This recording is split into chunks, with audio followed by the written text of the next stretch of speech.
ಅಲ್ಪಸಂಖ್ಯಾತರ ಕಲ್ಯಾಣ ಇಲಾಖೆಯಲ್ಲಿ ಅಧಿಕಾರ ದುರ್ಬಳಕೆಯ ಆರೋಪ ಕೇಳಿಬರ್ತಾ ಇದೆ.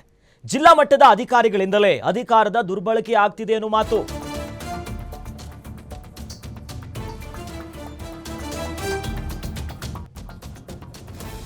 ಅಧಿಕಾರಿಗಳಿಂದಲೇ ಲಕ್ಷಾಂತರ ಹಣ ಲೂಟಿ ಮಾಡಿರುವಂತ ಆರೋಪ ಕೇಳಿಬರ್ತಿದೆ. ಸಾಮಾಜಿಕ ಕಾರ್ಯಕರ್ತ ಪ್ರಶಾಂತ್ ದುರ್ಗೆ ಈ ಬಗ್ಗೆ ಗಂಭೀರವಾದಂತ ಒಂದು ಆರೋಪ ಮಾಡಿದ್ದಾರೆ. ಹಿಂದೆ ಇದ್ದ ಅಲ್ಪಸಂಖ್ಯಾತರ ಕಲ್ಯಾಣ ಇಲಾಖೆಯ ಜಿಲ್ಲಾ ಮಟ್ಟದ ಅಧಿಕಾರಿ ಅಬ್ದುಲ್ ರಶೀದ್ ಸದ್ಯ ಅವರ ಮೇಲೆ ಆರೋಪವನ್ನ ಮಾಡ್ತಿದ್ದಾರೆ. ಅಧಿಕಾರಿ ಅಬ್ದುಲ್ ರಶೀದ್ ಮೆಜರನ್ನ ಅವರ ವಿರುದ್ಧ ಈಗ ಆರೋಪ ಕೇಳಿಬರುತ್ತಾ ಇದೆ. ಈ ಕುರಿತಾಗಿ ಜಿಲ್ಲಾ ಪಂಚಾಯತ್ ಸಿಇಒ ಅವರಿಗೆ ದೂರನ್ನ ಸಲ್ಲಿಕೆ ಮಾಡಲಾಗಿದೆ. ಜಿಲ್ಲಾ ಪಂಚಾಯಿತಿ ಸಿಇಒ ರಾಹುಲ್ ಶಿಂದೆ ಅವರಿಗೆ ಸದ್ಯ ದೂರನ್ನ ಸಲ್ಲಿಸಿದ್ದಾರೆ. ಸಾಮಾಜಿಕ ಕಾರ್ಯಕರ್ತ ಪ್ರಶಾಂತ್ ಬುರ್ಗೆ ದೂರನ್ನ ಸಲ್ಲಿಸಿ 14 ತಿಂಗಳಾದರೂ ಕೂಡ ಕ್ರಮವನ್ನ ಕೈಗೊಳ್ಳದ ಜಿಲ್ಲಾ ಪಂಚಾಯತ್ ಸಿಇಒ ರಾಹುಲ್ ಶಿಂದೆ ವಿರುದ್ಧ ಈಗ ಸಾಕಷ್ಟು ಮಾತುಗಳು ಕೇಳಿ ಬರುತ್ತಾ ಇದೆ. ಕಂಪ್ಲೇಂಟ್ ಕೊಟ್ಟಿದ್ರು ಕೂಡ ಇನ್ನೂ ಕೂಡ ಆ ಬಗ್ಗೆ ಕ್ರಮ ಆಗಿಲ್ಲ. ಈ ರೀತಿಯಾದಂಥ ಅಕ್ರಮಗಳು ನಡೆದಿದೆ. ಹಣ ಲೂಟಿ ಹೊಡೆದಿದ್ದಾರೆ. ಅಧಿಕಾರಿಗಳಿಂದಲೇ ಲಕ್ಷಾಂತರ ರೂಪಾಯಿ ಹಣವನ್ನ ಲೂಟಿ ಮಾಡಿದ್ದಾರೆ ಅನ್ನುವಂಥ ಆರೋಪ ಮಾಡಿದ್ದಾರೆ. ಸ್ವತಃ ದೂರು ಕೊಟ್ಟರೂ ಕೂಡ ಈ ಬಗ್ಗೆ ಯಾವುದೇ ರೀತಿಯಾದಂಥ ಕ್ರಮ ತೆಗೆದುಕೊಂಡಿಲ್ಲ. ಜಿಲ್ಲಾ ಪಂಚಾಯತ್ ಸಿಇಒ ಅವ್ರಿಗೆ ನಾವು ದೂರು ಕೊಟ್ಟಿದ್ವಿ, ಆದರೂ ಕೂಡ ದೂರು ಏನಾಯ್ತು, ಯಾಕೆ, ಏನು ತನಿಖೆ 14 ತಿಂಗಳಾದರೂ ಕೂಡ ಕ್ರಮ ತೆಗೆದುಕೊಂಡಿಲ್ಲ ಅನ್ನುವಂಥ ಆರೋಪವನ್ನು ಮಾಡ್ತಿದ್ದಾರೆ.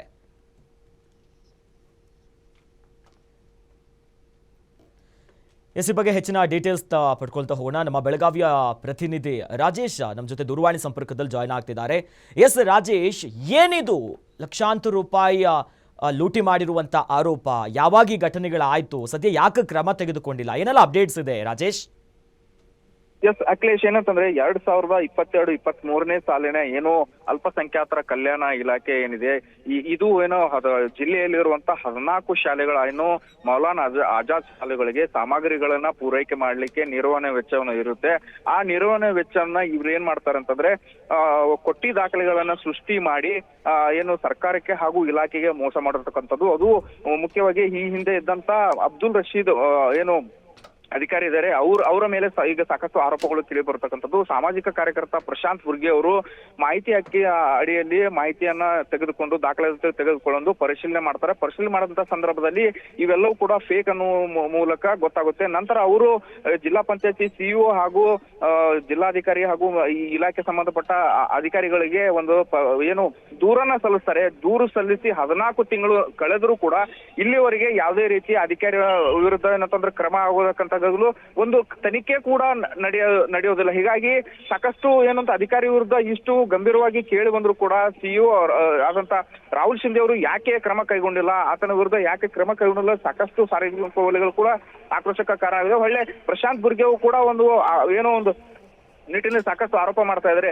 ಇಂಥ ಅಧಿಕಾರಿ ಇದ್ರೂ ಕೂಡ ಯಾಕೆ ಇಲ್ಲಿನ ಜಿಲ್ಲಾ ಪಂಚಾಯತ್ ಸಿಇಒ ಅವರು ಕ್ರಮ ಕೈಗೊಂಡಿಲ್ಲ ನಿಟ್ಟಿನಲ್ಲಿ ಈಗ ತಮ್ಮ ಏನು ಮಾಹಿತಿಯನ್ನು ತೆಗೆದುಕೊಂಡಂತ ದಾಖಲಾತಿಗಳನ್ನು ಕೂಡ ಸಲ್ಲಿಕೆ ಮಾಡಿದ್ದಾರೆ. ಯಾವ ರಾಜೇಶ್, ಹಾಗೆ ನೀವು ಈ ಬಗ್ಗೆ ಏನಾದ್ರೂ ಸಿಇಒ ಜೊತೆ ಮಾತನಾಡಿದ್ರೆ ಅವ್ರೇನಾದ್ರೂ ಪ್ರತಿಕ್ರಿಯೆ ಕೊಟ್ಟಿದ್ರೆ ಈ ಬಗ್ಗೆ? ಈಗಾಗಲೇ ನಾವು ಈ ಪ್ರಕರಣ ಸಂಬಂಧಪಟ್ಟಂತೆ ಸಿಇಒ ಅವ್ರನ್ನ ಕಾಂಟ್ಯಾಕ್ಟ್ ಮಾಡಕ್ ನೋಡಿದ್ರು, ಆದ್ರೆ ಅವರು ಯಾವುದೇ ರೀತಿ ಪ್ರತಿಕ್ರಿಯೆಯನ್ನ ನೀಡಿಲ್ಲ ಅಂತಾನೆ ಹೇಳ್ಬೋದು. ಆದ್ರೆ ಏನು ಪ್ರಶಾಂತ್ ಬುರ್ಗೆ ಅವರು ಆರೋಪ ಮಾಡ್ತಾ ಇದ್ದಾರೆ, ಈಗಾಗಲೇ ಏನು ಕೊಟ್ಟಿ ದಾಖಲೆ ಸೃಷ್ಟಿ ಮಾಡಿದ್ದಾರೆ ಆ ದಾಖಲಾತಿಗಳು ಕೂಡ ಫೇಕ್ ಇದಾವೆ. ಯಾಕಂತಂದ್ರೆ ಅವರು ಕೊಟ್ಟಿರುವಂತ ಏನು ಬಿಲ್ ಇದೆ, ಆ ಬಿಲ್ ಅಲ್ಲಿ ಇರುವಂತ ಎಂಟರ್ಪ್ರೈಸಸ್ ಅಂಗಡಿ ಕೂಡ ಆ ಪ್ಲೇಸ್ ಅಲ್ಲಿ ಇಲ್ಲ.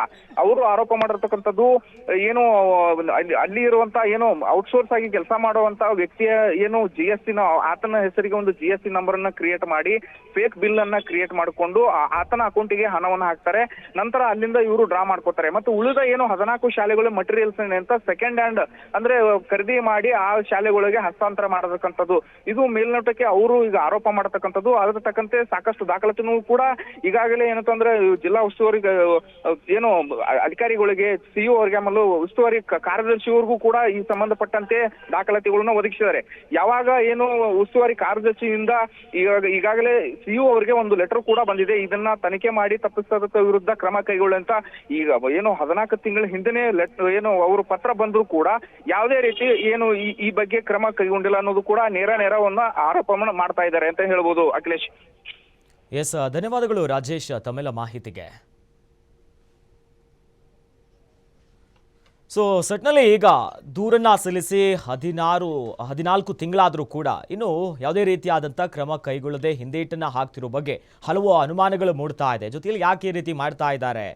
ಯಾಕಂದರೆ ಗಂಭೀರವಾದಂಥ ಆರೋಪ ಇದೆ, ಅನೇಕ ಸಾಕ್ಷಿಗಳನ್ನು ಕೂಡ ಮುಂದಿಟ್ಕೊಂಡು ಮಾತನಾಡ್ತಿದ್ದಾರೆ. ಈ ರೀತಿಯಾಗಿ ಆಗಿದೆ, ಕಂಪ್ಲೇಂಟ್ ಕೊಟ್ಟಿದ್ದೀವಿ, ಆ ಬಗ್ಗೆ ಕ್ರಮ ಆಗ್ತಾ ಇಲ್ಲ. ನೋಡ್ಬೇಕು ಮುಂದಿನ ದಿನದಲ್ಲಿ ಸಂಬಂಧಪಟ್ಟಂಥ ಅಧಿಕಾರಿಗಳು ಈ ಬಗ್ಗೆ ಅತಿ ಶೀಘ್ರವಾಗಿ ಗಮನ ಹರಿಸಿ ಯಾರ್ಯಾರು ತಪ್ಪಿತಸ್ಥರಿದ್ದಾರೆ, ಆರೋಪಗಳಿದೆ, ಯಾವ್ಯಾವ ರೀತಿಯಾಗಿ ಲಕ್ಷಾಂತರ ರೂಪಾಯಿ ಅವ್ಯವಹಾರ ಆಗಿದೆ, ಗೋಲ್ಮಾಲ್ ನಡೆದಿದೆ, ಕ್ರಮಗಳನ್ನ ತೆಗೆದುಕೊಳ್ಳಬೇಕು.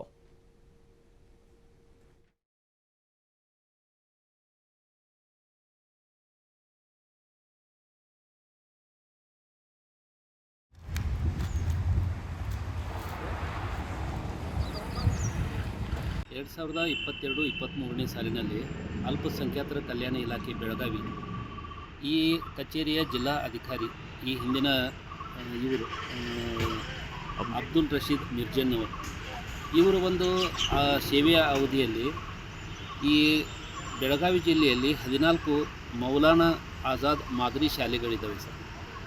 ಆ 14 ಮೌಲಾನಾ ಆಜಾದ್ ಮಾದರಿ ಶಾಲೆಗಳಲ್ಲಿ ಒಂದು ಮೂಲಭೂತ ಸೌಕರ್ಯಗಳ ಖರೀದಿಯ ಹೆಸರಿನಲ್ಲಿ ಸುಮಾರು 25ರಿಂದ 30 ಲಕ್ಷದವರೆಗೆ ಏನಂತಂದರೆ ಪಟ್ಟಿ ದಾಖಲೆಗಳನ್ನು ಸೃಷ್ಟಿ ಮಾಡಿ ವ್ಯಾಪಕ ಪ್ರಮಾಣದ ಭ್ರಷ್ಟಾಚಾರ ಎಸಗಿದ್ದಾರೆ ಸರ್. ಇದಕ್ಕೆ ಸಂಬಂಧಪಟ್ಟ ಹಾಗೆ ನಾನು 2024ರ ಮಾರ್ಚ್ ತಿಂಗಳಿನಲ್ಲಿ ಮುಖ್ಯ ಕಾರ್ಯನಿರ್ವಾಹಕ ಅಧಿಕಾರಿಗಳು ಜಿಲ್ಲಾ ಪಂಚಾಯತ್ ಬೆಳಗಾವಿ ಅವರಿಗೆ ಮತ್ತು ಇಲಾಖೆಯ ಕಾರ್ಯದರ್ಶಿಯವರಿಗೆ ಸಾಕ್ಷ್ಯಾಧಾರಗಳೊಂದಿಗೆ ದೂರು ಸಲ್ಲಿಸಿದ್ದೀನಿ ಸರ್. ಆಮೇಲೆ ಆ ಜಿಲ್ಲಾ ಕಚೇರಿಯಲ್ಲಿ ಒಬ್ಬ ಹೊರಗುತ್ತಿಗೆ ಆಧಾರದ ಮೇಲೆ ಸರ್ವಿಸ್ ಮಾಡ್ತಕ್ಕಂಥ ಜಾಫರ್ ಎನ್ನುವಂಥ ಒಂದು ಹೆಸರಿಗೆ ಏನಂತಂದರೆ GST ನಂಬರನ್ನು ತಗೊಂಡು ಅವರು